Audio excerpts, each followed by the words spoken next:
Assalamualaikum warahmatullahi wabarakatuh. Apa kabar anak-anak? Bagaimana keadaan kalian hari ini? Semoga kalian dalam keadaan sehat ya. Selamat datang di channel Bapak tentang video pembelajaran IPS SMP. Bapak akan upload video pembelajaran setiap minggunya atau setiap pertemuan untuk bisa kalian tonton dan kalian simak. Jangan lupa untuk like, komen, dan subscribe bagi kalian yang belum subscribe, serta isi kolom komentar sebagai bentuk absensi kalian ya.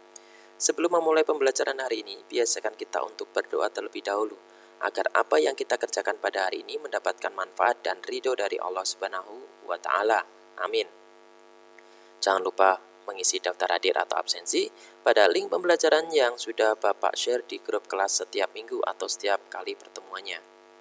Ini adalah video pembelajaran keempat Bapak setelah video tentang materi pembelajaran 1 IPS kelas 8 semester 1 atau ganjil yang Bapak upload sebelumnya. Pada video ini, Bapak akan menyampaikan materi pembelajaran 2 IPS kelas 8 semester 1 atau ganjil agar kita mempunyai gambaran tentang materi apa yang kita pelajari pada hari ini. Mari kita mulai dan pelajari materi pembelajaran hari ini bersama-sama. Materi pembelajaran 2 Ilmu Pengetahuan Sosial atau IPS kelas 8 semester 1 oleh Bapak Bowo Baryono. Sumber buku yang dipakai adalah buku siswa IPS SMP _MTS kelas 8 edisi revisi halaman 44 sampai dengan 45. Tujuan pembelajaran. Setelah kegiatan pembelajaran dilaksanakan, peserta didik diharapkan dapat menjelaskan makna kerjasama, bentuk-bentuk kerjasama, dan upaya meningkatkan kerjasama antar negara ASEAN. Kita masuk ke bab 2, interaksi keuangan dalam kehidupan di negara-negara ASEAN. Materi yang akan kita pelajari adalah interaksi antar negara-negara ASEAN, yaitu pengertian, faktor pendorong, dan penghambat kerjasama. Pengertian kerjasama. Hubungan antar negara ASEAN semakin diperlukan seiring dengan munculnya berbagai macam kebutuhan yang berbeda-beda dari tiap-tiap negara anggota. Kebutuhan sosial, politik, ekonomi, maupun bidang lainnya menuntut suatu negara untuk berperan aktif dengan melakukan kerjasama antar negara ataupun dengan dunia internasional. Organisasi internasional kemudian dibentuk guna mengatasi dan meminimalisasi masalah yang dapat ditimbulkan dari interaksi antar negara dalam berbagai bidang. Contohnya, Association of Southeast Asian Nations atau ASEAN yang merupakan salah satu organisasi internasional yang bersifat kawasan atau region. Dapat disimpulkan bahwa kerjasama adalah menjalin hubungan antara dua negara atau lebih demi mencapai suatu kesepakatan. Faktor pendorong kerjasama di kawasan ASEAN. Yang pertama, kesamaan dan perbedaan sumber daya alam.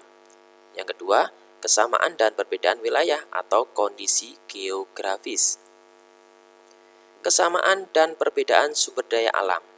Kesamaan sumber daya alam antara beberapa negara dapat mendorong terbentuknya kerjasama antar negara. Sebagai contoh, beberapa negara penghasil minyak bumi membentuk suatu kerjasama yang diberi nama OPEC, Organization of Petroleum Exporting Countries. Perbedaan sumber daya pangan di setiap negara ASEAN juga melahirkan kerjasama. Indonesia mengekspor hasil pertanian ke Singapura. Indonesia juga mengimpor beras dari Myanmar dan Thailand untuk memenuhi kebutuhannya. Kesamaan dan perbedaan wilayah atau kondisi geografis. Karena kesamaan letak geografis, beberapa negara di suatu kawasan pada umumnya mengadakan kerjasama untuk menjaga stabilitas dan keamanan negara. Contoh, negara-negara yang terletak di wilayah Asia Tenggara membentuk kerjasama melalui organisasi ASEAN. Faktor penghambat kerjasama di kawasan ASEAN. Yang pertama, perbedaan ideologi. Yang kedua, konflik dan peperangan. Yang ketiga, kebijakan protektif. Dan yang keempat adalah perbedaan kepentingan tiap-tiap negara. Perbedaan ideologi. Faktanya, saat ini hampir tidak ada negara ASEAN yang menutup diri dari kerjasama antar negara ASEAN. Konflik dan peperangan. Kondisi konflik dan peperangan yang terjadi di dalam negeri maupun antar negara mengganggu stabilitas negaranya, sehingga akan menghambat kerjasama. Kebijakan protektif. Suatu negara yang menerapkan kebijakan yang bertujuan melindungi kepentingan dalam negeri dan meningkatkan daya saing.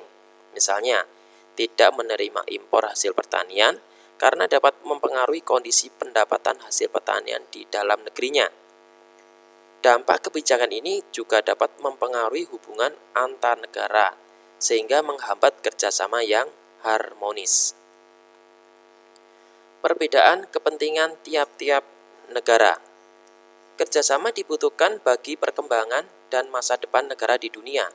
Akan tetapi, dalam kerjasama antar negara, tiap-tiap negara memiliki kepentingan yang berbeda. Perbedaan ini dapat menghambat kerjasama yang harmonis. Demikian video materi pembelajaran 2 IPS kelas 8 semester 1 atau ganjil. Semoga video ini bermanfaat, tetap semangat, jaga kesehatan, tetap patuhi protokol kesehatan pencegahan COVID-19 dengan menerapkan 5M, mencuci tangan, memakai masker, menjaga jarak, menjauhi kerumunan, dan mengurangi mobilitas. Semoga kita semua dijauhkan dari segala macam penyakit dan kita berharap agar pandemi ini cepat berakhir, sehingga kita bisa beraktivitas seperti biasa. Jangan lupa like, komen, dan subscribe. Sampai bertemu lagi di video pembelajaran berikutnya. Terima kasih. Wassalamualaikum warahmatullahi wabarakatuh.